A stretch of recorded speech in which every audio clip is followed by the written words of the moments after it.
They never know what is going to trigger violence, at what point the Tablighi Jamaat head is going to go say, go on the rampage, do whatever you want. And guess what? The individual rioters will be caught. The Tablighi Jamaat leaders will never be caught. For example, was Jinnah ever jailed? Was any of the Muslim League buggers ever jailed for what happened on Direct Action Day? No. They always get away with this kind of nonsense. So, there is a very, very deep systemic issue out here. The sad thing is, Modi should have understood this after the Delhi riots. After the Gujarat riots. He knows this from very exactly. close. I mean, exactly. Right from the Gujarat riot times, he should have understood it. But then at least what happened with Shaheen Bagh, which led up, direct causal chain to the Delhi riots, at least then he should have been aware of that. No, nothing. No systemic responses to date. We have not come across a single systemic response either for Gujarat or Delhi, even though it's happened under this one man.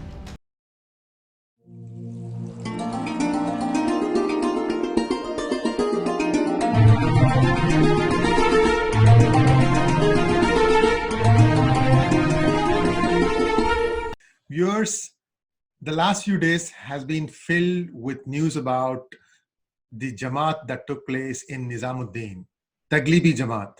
And we all know, or at least I came to know, that this organization is banned in several countries, Uzbekistan, Kazakhstan, among a few. To know more about this, I can only point to these countries on the map. I have never been there, but we do know somebody who has been there. And to know more about this and the background, let's join Abhijit Iyer-Mitra. Abhijit, welcome to PGurus channel. Har Har Mahadev. Thank you for having me. So, Abhijit, first off, the Delhi police, you would think, would be a little bit smarter this time around, having completely looked the other way during the 24th, 25th February riots, that at least this time they would be aware of this particular conference. There are 2,000 plus people, so there's no way the police can say that we didn't know. And plus, I'm told that this particular event venue is hardly a few meters away from the nearest police station. So what gives, man? So, not only have I been to Turkmenistan, Kazakhstan, Uzbekistan, I've also actually been to the Tablighi Jamaat headquarters outside it, because you get very good kebabs, and it's literally about 200-300 meters away. You go straight down the police station, the same police station where I was arrested, in fact, go past the bus stand, turn left, and that's where the Tablighi Jamaat headquarters is, about 100-200 meters down that lane. Now, generally the police in India tend to be quite clueless about macro issues. The problem here is, how can you be clueless about something that was just 200-300 meters away from you? Number one. Number two, remember, this has been a system of systems failure of the entire government of India. The MEA gave the go-ahead for the meeting. When you have an international conference, you have to apply for 3 permits: an MEA permit, a Home Ministry permit, and a Delhi police permit. The Delhi police permit is issued by the local police out there, so the Nizamuddin station. The second permit would have been issued by IB on behalf of the MEA, of the Home Ministry. Home Ministry, right. And then the MEA. Now, after they've given permission for this event, it didn't strike any of these people to go tell the event organizers the event is cancelled and visas are being cancelled. And the Delhi government issued an order on the 13th, which the Delhi police never really followed up in this particular case. And we all know why it wasn't followed up. I mean, there are 2 levels of incompetence. One is incompetence, which is, issuing these visas without due diligence and all of that. But second, it's also, once it's been issued, what actions have you taken to mitigate your decisions up to that point? Second part of this is cowardice. Because we all know what happens when you can go to a Hindu temple at any point of time and do whatever you want. Nobody. They arrested the Shankaracharya for murder and whatnot. Did you see any riots or anything happen? No. But you go and stop this particular event, you know exactly what will happen. And that too in a high Muslim concentration area like Nizamuddin, is it west or east? I forget now. I think Nizamuddin east. So, 2 levels. So, Abhijit, I'm looking at the press release. The cancellation of visas came on the 12th of March. But I'm told that many of these preachers were already in India 2-3 weeks prior to that. And while we answer that question, I have a follow-up question, but let's take up that question. Look, I understand you want religious freedom and all of that, but when you have visas for suspect people, why do you give them? The Tablighi Jamaat has a very, very problematic history. That Rawalpindi in Pakistan is one of its major centers where everybody out there is sent for some kind of indoctrination and all that. Why do you give them open-ended 2-3 week visas? Give them visas from the 13th to the 15th exactly for the 2 days, or say arrival on the 12th night and departure on the 14th morning kind of visas. Why do you give them 2-3 week open-ended visas? I every time I get a conference visa to go to China, for example, or to Pakistan for that matter, even though I have never been to Pakistan as yet, the visas given to me are for the exact dates, 1 day prior, 1 day later. All right. I am not given any leeway by those two countries. Now, why are we giving this much leeway to people that you already suspect who should be high on your radar? Number one. Number two, when you know that this particular organization has a problematic history, why are you even giving them visas?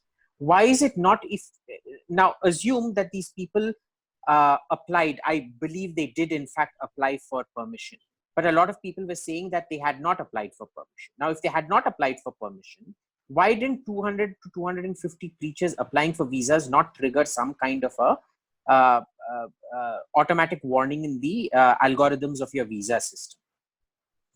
Well, a couple of things that I can think of, Abhijit. The first one is that about a year and a half ago, I was applying for a multiple entry visa. And at that point of time, in addition to the copious amounts of forms that we had to fill, there was an additional form that was presented saying that you had to declare that you are not going to use this trip to preach anywhere. I mean, if you were going to take any kind of a missionary trip, you had to declare that upfront before you apply for the visa.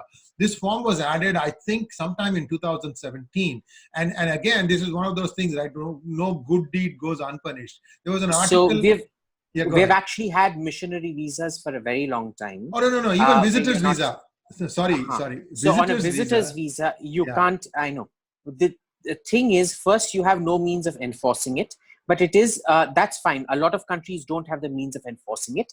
But what you can do is you can use it to cancel the visas if they're found in breach. Now, the issue is attending a religious gathering is not the same as preaching, right? Preaching is going out and sermonizing, which these people may or may not have done, as opposed to being within, because in India, missionary activity has a very specific definition. Well, Abhijit, they have done, because they were caught in various mosques all over the country. And for the love of God, I can't understand how a Tamil-speaking Muslim from, say, Ramanathapuram is going to understand a preacher from Indonesia. What is the language they're going to communicate in? Well, they communicate in Urdu, Hindi, so they're quite this thing about it. The Tablighi Jamaat, remember, has a Indian root to it, right? So Urdu is almost lingua franca out there, especially if they're Tamils coming, Tamil Muslim teachers coming from Malaysia. Why not? They might even not speak Malaysia, to each other in Tamil. Indonesia. I was taking a specific instance. I've met a lot of people at outside the Tablighi Jamaat, not in the Tablighi Jamaat, who seemed foreign. This was about 2-3 years back. I haven't been to to that area since 2017, but I met a lot of foreigners out there who seem perfectly fluent in Hindi. So not an issue.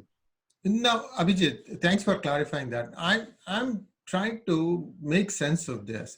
There are a plethora of preachers in India itself. What is the point that is being made when you bring somebody from outside the country to come and preach in your mosque?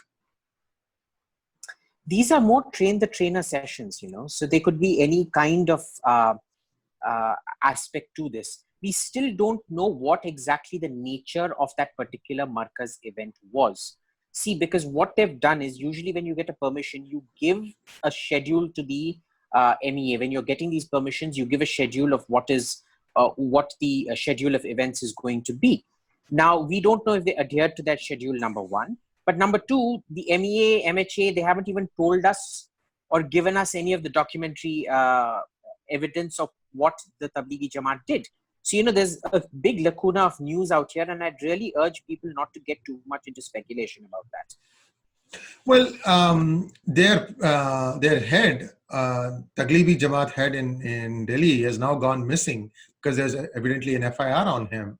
The question is, could they not have predicted this? Could the Delhi police have been not a little bit better prepared to ward it off? Or are they trying to allow this person to go so that they can mop up whoever else he's meeting?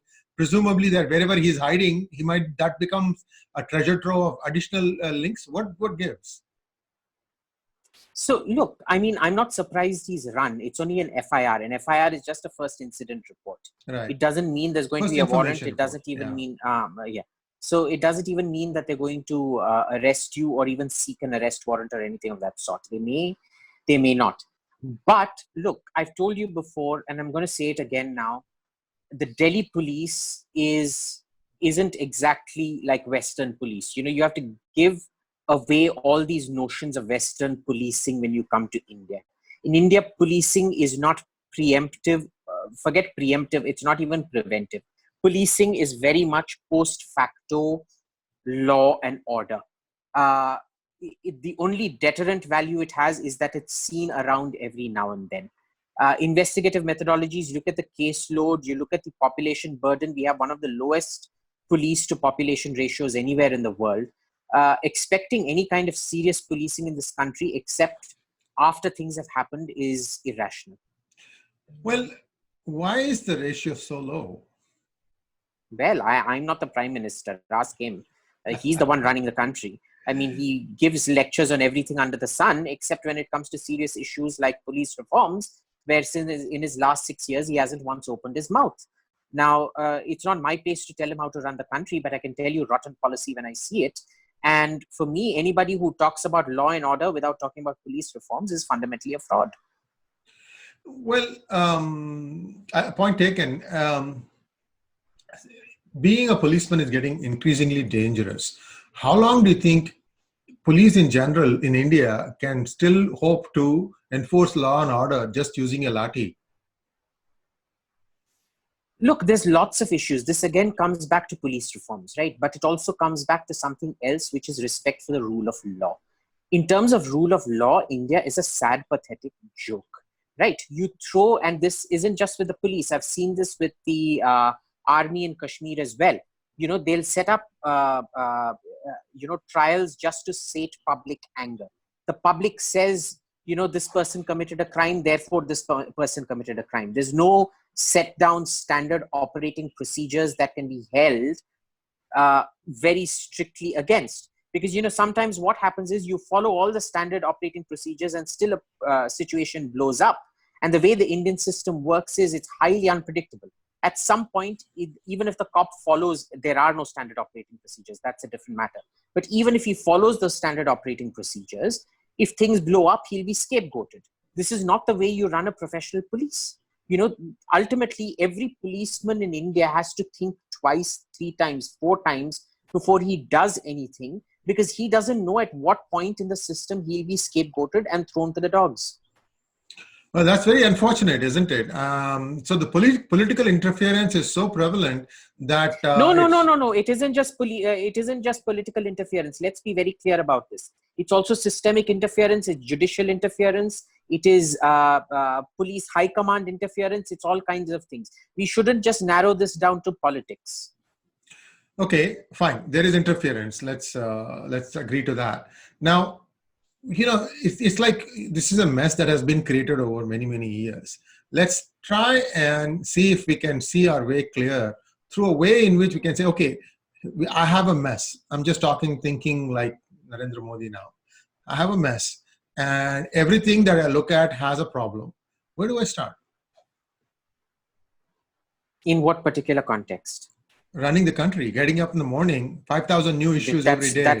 That's too big an issue. In terms of police reforms? Yeah, I mean, see, the thing is, you have to, when the other side is starting to shoot at you, even if it's handmade pistols, you need to be able to defend yourself. Otherwise, the other person is emboldened. Okay, 1 second. So let's separate police reforms, which is an administrative task, from political leadership. All right. So for the politicians, they can start off with political leadership. One thing is, I would really recommend both Amit Shah and Narendra Modi get a dog for themselves and then get a German dog trainer on how to teach them. Because, you have American quacks like Cesar Millan, the dog whisperer or whatever he's called, who's apparently a notorious quack. But German dog training, which is the established international norm, is the best way of training. And, there are simple lessons out there that you learn about carrots and sticks in training. How you reward good behavior, how you punish bad behavior. And trust me, even I never got carrots and sticks. I used to study this in counterterrorism in Australia and in Israel. We've done lots of seminars on this, and it never really seeped into me till I got my own dogs and started training them. Because, it's small things. So for example, if your dog runs away from you and then you finally say, Advait, come here, and he finally comes, then you slap him. And he's like, dude, I came back to you and you slapped me. Sometimes it's highly counterintuitive. You don't do that, even when they've done mischief, but they come back to you, you reward them. I'm giving you a very simple example out here. But let's take what happened in the sequence of events with the Tablighi Jamaat. You had a repeat performance of defiance of police orders starting from the 13th, when the initial shutdown order from the Delhi government came. Yes. By this time, people were already in town. So what do? You go tell them, I'm not going to let you do this. Your visas, if you've come, I'm sorry, but they stand cancelled. You need to go now. These are the flights. You have options. You come now. You book them now. He will personally escort you to the this thing and get you the hell out. Or the Tablighi Jamaat needs to organize taxis for you. Why should we pay taxpayer money getting you out? The Tablighi Jamaat has to organize your trips and confirm to us that you've left, and we will confirm it with airport security. Number one. Number two, not only do they not do this, they find that the Tablighi Jamaat is violating the second stronger order, which comes out on the 16th. And then they're violating the lockdown order, which comes on the 24th. Right? Now, sequence of events, what did the Delhi police do? Absolutely nothing. Why? Because if they had acted, they didn't know what the political consequences of that would be and how their own seniors would then react to their actions at the local police station level, right?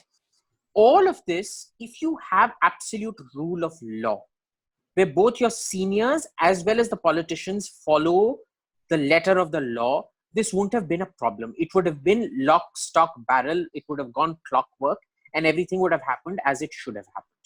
It doesn't, which adds to the workload of these policemen, right? But what then happens is, and this is where the politicians really screwed up, who do they send to beg with these people? The National Security Advisor of a nuclear power, of a nuclear power of 1.3 billion people is held hostage by 2,000 people in a little slum mosque in Delhi. If you go outside, you'll see it's all surrounding it as a slum. And this is who the NSA has to go and crawl on all fours in front of. Even the image of somebody of cabinet level coming to beg, forget he didn't crawl, he didn't beg, he actually gave a tough message. The imagery alone is you've brought a nation of 1.3 billion people to their knees. Again, I am just appalled that nobody in this country seems to understand how carrots and sticks, how population control actually works. Yes, and that was very unfortunate what happened. But see, the thing is, at the end of the day, we have to see, did control get restored or not? Or does it mean that the Delhi police is afraid of the Muslims? I have no idea. But hopefully this video kind of clears some of the cobwebs that we should probably not be. Remember, police across India are scared of Muslim communities. It doesn't matter where they are, because again, we come back to the escalation chain. Ever since 1857, when all political power, because the British deemed, rightly or wrongly, I don't know, when they deemed 1857 was a Muslim rebellion, what happened was they disenfranchised Muslims, and Muslims never progressed politically in that they never discovered democratic power structures for themselves. They were always stuck in that late Mughal feudal power structure, right? Since then, their game plan has always been, as a community, to first be obstinate, because every single thing, they're an economically very, very depressed community, especially Sunnis. Shias, not at all. Shias are in fact quite well off in India, but Sunnis are extremely economically depressed. Every single episode becomes a tool of negotiation for more government concessions to be given. Now, the top leadership understand that it's for concessions, but when you breed that sort of mentality in your followers, it is not a concession, it's knee-jerk obstructionism. So you start off with maximalist demands and obstinacy, you then move on to obstructionism, and the third sequence is always violence. All right. So the Delhi police also never know what the action-reaction cycle is going to be. They never know what is going to trigger violence, at what point the Tablighi Jamaat head is going to go say, go on the rampage, do whatever you want. And guess what? The individual rioters will be caught. The Tablighi Jamaat leaders will never be caught. For example, was Jinnah ever jailed? Was any of the Muslim League buggers ever jailed for what happened on Direct Action Day? No. They always get away with this kind of nonsense. So, there is a very, very deep systemic issue out here. The sad thing is, Modi should have understood this after the Delhi riots. After the Gujarat riots. He knows this from very close. Exactly. I mean, exactly. Right from the Gujarat riot times, he should have understood it. But then at least what happened with Shaheen Bagh, which led up, direct causal chain to the Delhi riots, at least then he should have been aware of that. No, nothing. No systemic responses. To date, we have not come across a single systemic response either for Gujarat or Delhi, even though it's happened under this one man. Now, if a man isn't capable of systemically fixing anything, it's time for him to go, as Cromwell said to the parliament before he sacked it. If you're not capable of doing any good, then be gone. Well, these are some really harsh messages for many people. It might prick your conscience a little bit when you see this thing, and you might pour outrage over this via our comments. We welcome everything as long as you keep your comments civil and stay to the point. Don't go all over the place, please. This is a request to all our viewers, and please subscribe to PGurus channel. Abhijit, in summary, what are the 3 things that if you were Modi, you would do? I'm not Modi. I never want to be Modi. Imagine some other prime minister and I'll tell you. No, if you're the PM, you want to do. I'm trying to keep it at a point where we leave it like, let's try and see if these things happen. Because it has been proven abundantly that it doesn't matter if you're a human being, you're going to die of coronavirus if the virus takes hold in your body. That's an established fact now. So, right. Okay. So worry number 1, and before I get to the 3 things I would do, I'd say is worry number 1 is these acts of civil disobedience by the Muslim community across the country. They are pushing us closer and closer towards an emergency. You're just giving a justifiable emergency, because if this continues down the path of violence, as it is, we've seen a lot of violence today and yesterday, repeat violence, then the government will be absolutely justified in proclaiming an emergency. That is the last thing any of us want. That said, let's come to point number 2, which is what you want me to wrap up on, which is 3 things that I would do. Number 1 is at least start the discussion on police reforms. We've seen that it can be rammed through parliament. Try to ram it through parliament, number 1. Number 2, I think start up a train the trainer program on internal security for all members of cabinet. We've seen this too often that initially Rajnath gets ridiculed for Kadi Nanda, but then Amit Shah comes, who's a highly competent man, and then he's also then accused. The problem isn't with the ministers, the problem is at the top, right? So get a train the trainer program to educate the cabinet ministers, irrespective of who's going to be home minister, on how to run internal security. And the third most important thing is passing a sense of legislation wherein each government basically passes some kind of resolution saying this is our interpretation of the intent of the law, and the Supreme Court needs to stick to it. The kind of judicial capriciousness you see in this country, going from one extreme to the other on judgments, it's never good for the rule of law to swing from one extreme to the other. So, some form of judicial control has to be exercised. All three good suggestions, and let's hope that these things happen in very, very quick time. Thank you very much, Abhijit, for your thoughts. And this has been a really thought-provoking conversation. And I hope that viewers take it in that spirit. Thank you very much. Har Har Mahadev.